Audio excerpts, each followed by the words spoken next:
We're in a refugee camp in Fallujah, but for all the world, these boys and girls look like any other children, playing carefree and going to class.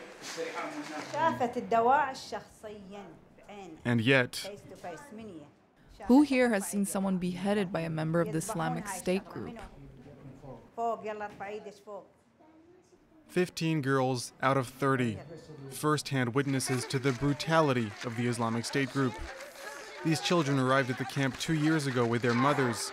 The Islamic State Group may have been defeated, but they have stayed because their homes have been destroyed. NGOs in the camp now work with them to help overcome the trauma. Yes, I saw people being killed. One day in front of me, by a barrier, they cut off a man's head with a sword. They stuck the head on the end of the sword and walked around the square like that. I see these memories all the time. They're always in my head, and I can't get rid of them.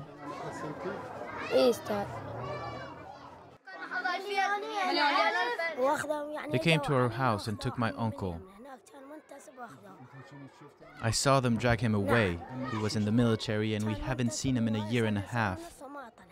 Did they take your father too? No, not my father.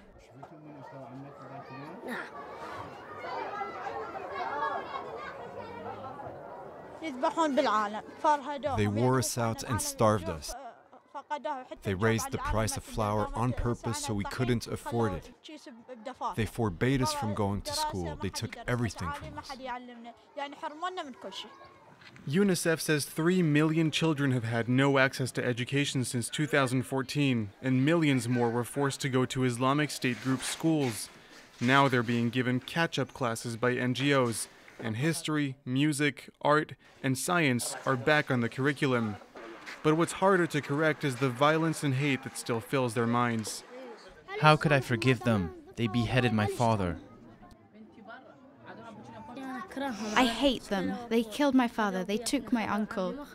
They took our homes. How could I forget? I hate them.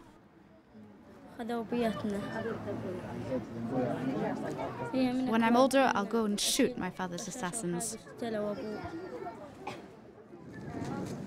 There's just one psychologist for the 7,000 children here.